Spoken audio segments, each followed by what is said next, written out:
Welcome to this edition of This Week in East Brunswick. This week, the governor's wife, Lucinda Florio, was in town to visit a special school. We'll give you the results of the East Brunswick Board of Education election. The township celebrated Arbor Day and Earth Week. We'll show you two of these events. And Irwin school students learned about eating a healthy lunch. All of these stories and much more are coming up, including a review of Monday night's council meeting, information about the East Brunswick Memorial Day Parade, and information about the upcoming Daisy Fair. But first, here are highlights from next week's programming here on Channel 8. 10 o'clock Monday morning, join Lenore Kulik for exercise on Look Great, Feel Great. At 10:30, Youth Services librarian Kristen Lott reads stories about mail carriers on Stories from the Library. Tuesday evening at 7, Maxine Kingston talks about her latest novel, Tripmaster Monkey, his fake book, on In Print. At 7:30 Tuesday night, join John Magliaro for Sports Talk. This season's productions at George Street Playhouse are featured this month on For Art's Sake. Dolly Vasta speaks with producing artistic director and East Brunswick resident Gregory Hurst. That's Wednesday evening at 7:30. And at 8 o'clock, the Arts celebrates New Jersey State Teen Arts. This Week in East Brunswick returns at 7 and 8 o'clock on Thursday night, and at 7:30, Aging Aspects features senior celebrities, the people who make the senior center work. Check the Channel 8 Community Bulletin Board for Saturday's schedule of reruns and for local events.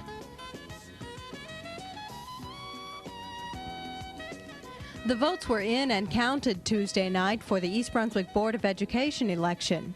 9 candidates ran for 3 open seats on the board. Those elected this year include first-time candidate Nancy Paulson, with the most votes at a tremendous 2,355. The second winner was longtime public servant and former board member and town councilman Russell Walker. Mr. Walker received 2,171 votes. The third candidate to be elected to the board was the only incumbent, Patrick Sir. Mr. Sir received 1,405 votes. The $62.1 million budget was overwhelmingly defeated by about 700 votes. The capital portion of the budget was also defeated. Here's a list of all candidates and vote totals.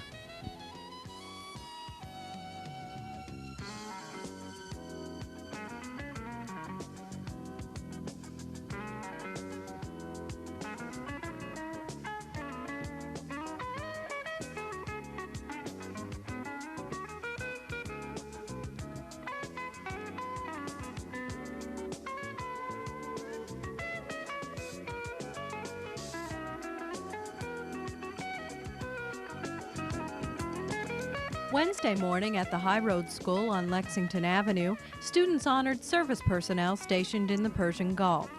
The children sang songs and Army personnel raised flags to celebrate the return of soldiers from the war.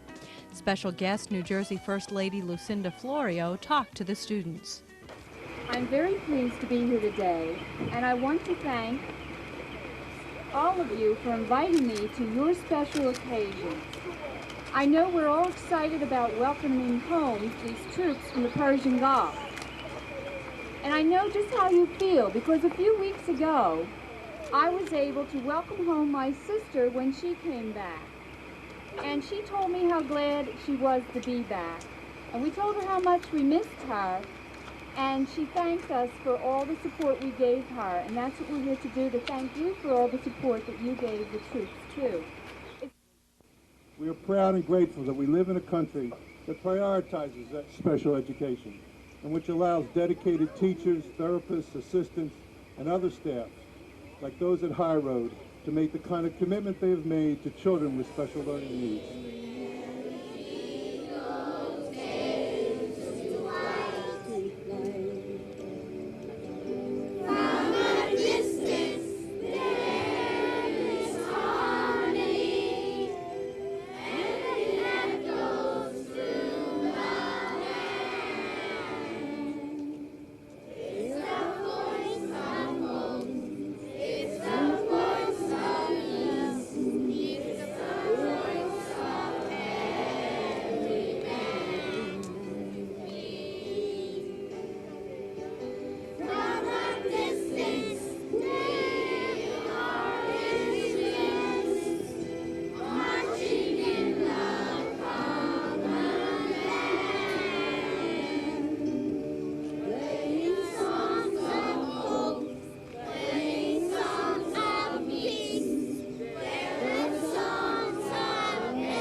The teachers and children dressed in red, white, and blue and wore yellow ribbons for the occasion. The High Road School is a private, nonprofit special education school for children with special needs and learning disabilities. The facility serves 41 districts and 4 counties and is in their 5th year of operation. For information about the High Road School, call 238-0690.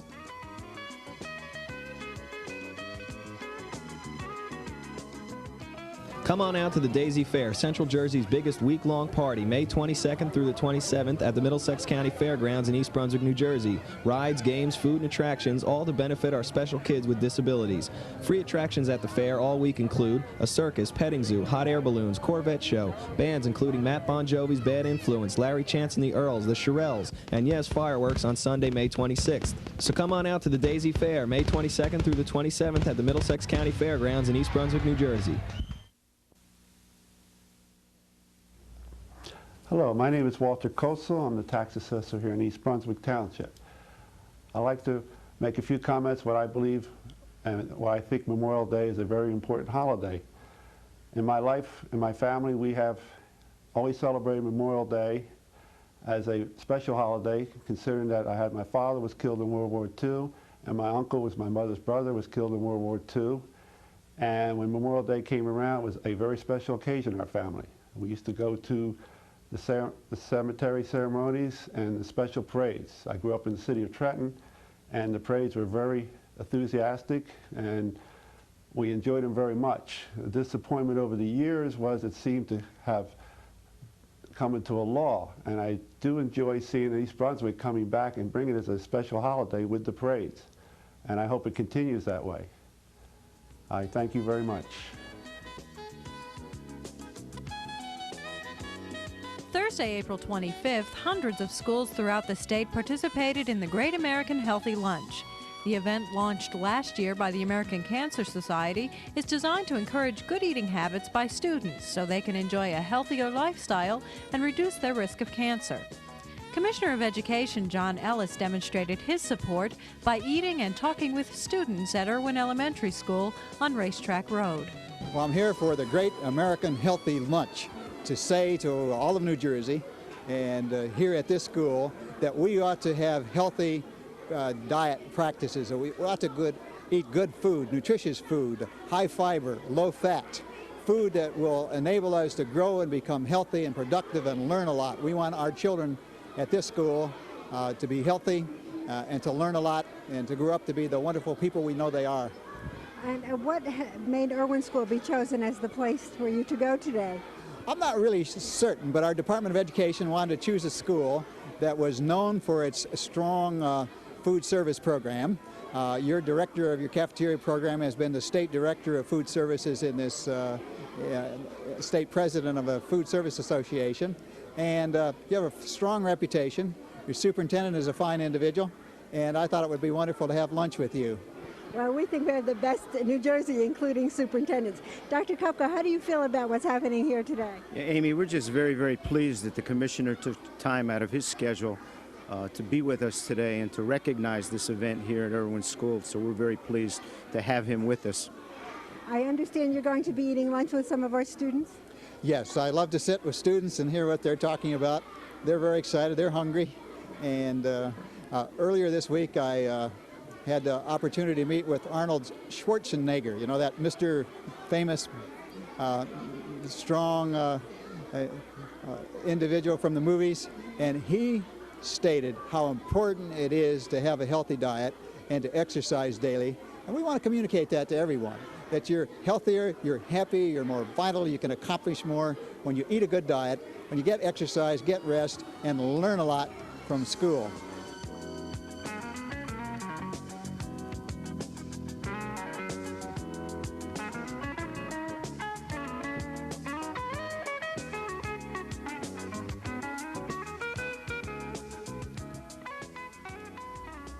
Hi, I'm Amy Fisher, the Director of Community Relations for the school system. Today I'm back in the studio with Dr. John Kopko, our Superintendent of Schools, and Mr. Robert Flood, our Supervisor of Social Studies and Media Services. John, we're almost to May, which will be the last month of the school year that you've designated as a special curriculum month. What are some of the highlights of the previous months that we've had? Well, Amy, there have been many excellent activities ranging from problem-solving contests to poetry writing programs. There was also a great deal of interaction among the various grade levels during these months and among the students in the schools. For example, during Language Arts Month, fifth graders wrote stories and read them to our kindergartners and first graders. Also, we had several programs, very successful programs for parents each month, to provide them with information about ways in which they can assist their children with the various subject areas. Mathematics Month activities actually extended, even beyond November. We were fortunate to have members of our community contribute math books published in foreign languages, which were displayed in the children's department right here in the East Brunswick Public Library during April to emphasize that math is really a universal language. Well, now we're coming to Social Studies Month, Bob, and it's your turn to plan some activities. What are some of the things that will be happening during May? Well, we're going to start off with May 1st. We're going to have a debate at East Brunswick High School. The topic of the debate is the role of the media in a time of war. This will feature 4 students and 4 teachers at the high school auditorium, and classes from the 3rd period from all over the school. All social studies classes will be forming the audience. On May 2nd at Smith, the annex to Churchill, we're going to have a special feature entitled Journey into Early America. This will really be something put on by the 8th grade social studies teachers, similar to a social studies fair. Historical skits will be performed, and we're going to have displays of physical projects that the students have been working on. There will also be an exhibit of Civil War uniforms and military accoutrements put on by the parents of some of the students. On May 7th, the 5th grade classes will leave their elementary schools and come to East Brunswick High School for a special assembly featuring a Benjamin Franklin look-alike and actor. Each school will feature a geography location of the day, a question that will be going over the public address system at each school. We also plan to have an elementary geography bee and a number of other activities at each of the levels. Sounds very exciting, and we'll be really immersed in social studies for May. John, do you intend to continue these special months during the next school year? Next year we intend to choose other subject areas to highlight, and we expect that the activities will be as interesting and as challenging as they have been during this current school year. That's great. Well, we'll look forward to hearing more about it. And thank you both for being here. Happy Social Studies Month. The township celebrated Arbor Day this year with a ceremony around the flagpole at the Municipal Center. Once again, for the 13th consecutive year, East Brunswick has been named a Tree City USA. The Tree City USA honor comes from the National Arbor Day Foundation, a Nebraska-based organization dedicated to encouraging tree care and tree planting projects across the country. Communities entering the nationwide program received the Tree City USA designation upon recommendation by state foresters. Communities must meet the following standards to qualify. They must adopt a tree ordinance, have an official tree governing body, have an active community forestry program supported by a minimum of $1 per capita, and conduct an Arbor Day observance ceremony every year. East Brunswick is one of only 59 communities in New Jersey to be designated Tree City USA. Transition that the community that has taken place in this community and similar communities in the area where the former farmlands have been developed have in fact probably added to the total number of trees in the area, because we took old farmland and put houses there and planted a lot of trees around the houses that we live in. And shortly after I came here, Judith Leblein took me to the top of Tower Center to look out over East Brunswick and see how many trees there really are here. So those of you that have an opportunity to do that, you'll be truly impressed with how the trees shield all of the things that you don't want to see in some of the commercial sites on Route 18, and what you do see is a lovely community, and it's because of the trees and the interest of the people in planting them and keeping them, and the support that you receive from the mayor and council that allow the community to continue to look the way it does. And needless to say, the effort from the Recreation and Parks and the Shade Tree people to keep it that way. What I see around me is a renewal of life, a renewal of hope that I hope the forthcoming year will remain as beautiful as the trees that I'm looking at now are. And it's great to be part of a town which annually gets a Tree City USA award. It's marvelous to know that instead of burning trees down as they are in the Amazonian forests, we're planting them. We're renewing life, they're destroying it. It's truly an honor to be here, and I want everybody to realize that every tree we plant adds to our environment, adds to our appreciation of what we have here. It is our ideal to make East Brunswick a better place, and all the trees in East Brunswick contribute to that. Thank you. There's 567 communities in New Jersey, and there's only 60 tree cities. So you're part of a pretty small elite group. And I believe you're the third oldest.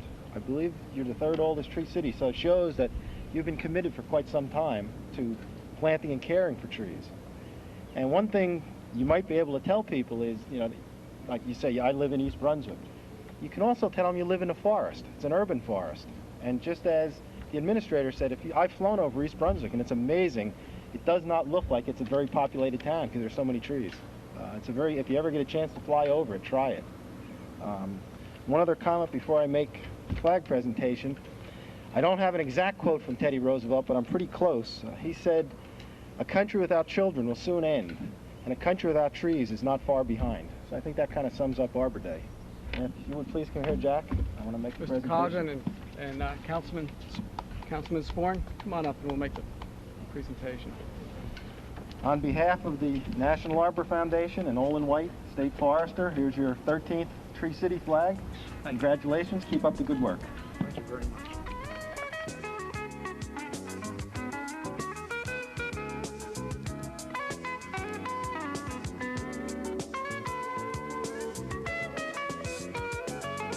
On Sunday, several people showed up at the library to enjoy the commentary and artwork of illustrator Robert J. Blake.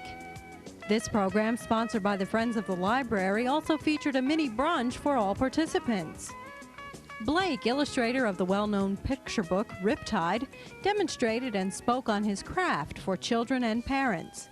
An experienced illustrator who works from life for many of his pieces, Blake has worked on over 30 books for both children and adults. As part of the program, Youth Services held a bookmark contest with winners announced that day. Bookmarks featured a favorite book character and reading slogan and were entered between March 25th and April 12th. Entry bookmarks were judged in 5 categories: preschool, K through 1, 2nd through 4th, 5th through 7th grades, and adult. Printed copies of winning bookmarks are on display and are available to library users. Also during the program, Blake autographed books, including his newest, Finding Foxes, which was available for purchase.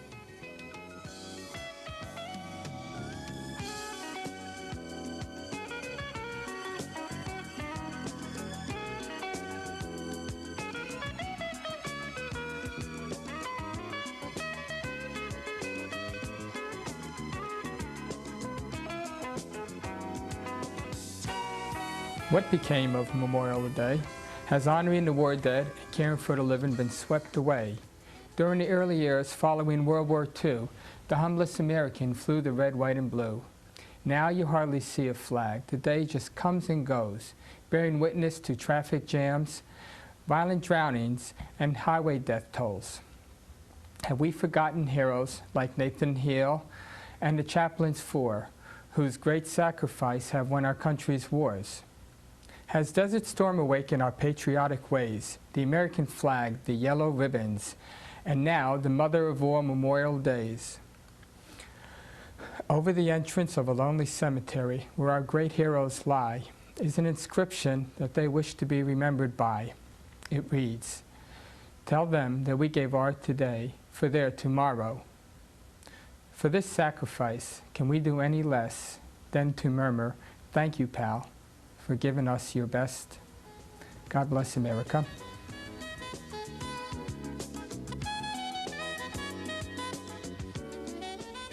Hi, as director of the 1991 Memorial Day Parade, I've been appealing to all of you to get involved in the parade and to come out with your group or organization and be a part of it all. Well, there's one very special part that we need your help on. Immediately following the parade, at 3 o'clock, there's a ceremony in the Civic Center grounds that honors veterans of all wars, because after all, that's what Memorial Day is all about. But this year, there's a group that doesn't have an organized representative, and that's the veterans of Operation Desert Storm. What we're doing this year is in the parade, there's a special contingent called Operation Desert Storm. We're looking for veterans of the Persian Gulf conflict and their families and friends to march in the parade to represent them. Now, sadly enough, many of those people aren't home yet, or at least aren't home to this part of New Jersey yet. So we are really appealing to their friends and families to be in the parade for them and to be at the ceremony for them. So if you know someone that was in Operation Desert Storm and you want to show your support for their contribution, we need you to be in the parade. Please contact us and register to be in the Operation Desert Storm contingent.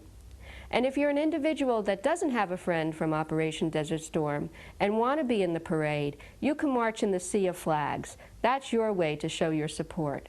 Just register with us and bring a flag, or we'll even supply one for you. We need individuals in the parade. We need your help in finding Operation Desert Storm families and friends, as well as participants in the whole Middlesex County area. We'd be honored to have them as a part of our parade. Please reach out. Be our ambassadors out there and find them for us, and then have them call us at 390-6983.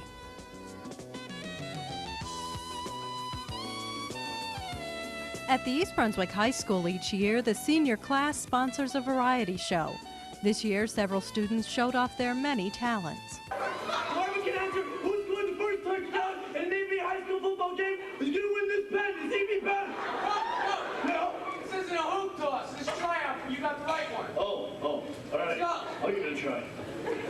You got the right one, baby! But I'll tell you this, if you're an American, you got the right one, baby! Other people say, jump back, want to keep yourself.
The subject of Monday night's special council action meeting was the capital budget.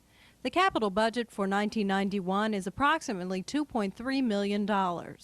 Over half of the money set aside for 1991 will be spent on priority capital projects. Those projects include $670,000 for improvements to Hardenberg Lane, $155,000 for repairs to the library roof, $138,000 for improvements to the Harts Lane Milltown Road intersection, and an additional $120,000 to install a new traffic signal at the intersection of Church Lane and Riva Avenue. The remaining $1 million will be used for regular yearly expenses, including equipment repair and replacement and road maintenance. There are several remaining requests on a list presented to the Council. Those items will be prioritized and funded by the remaining $150,000. Several other items that were mentioned or requested that aren't feasible for 1991 will be redetermined each year through 1996. The Council will vote on the 1991 budget on Monday, May 6th. That's all for now. Thanks for watching.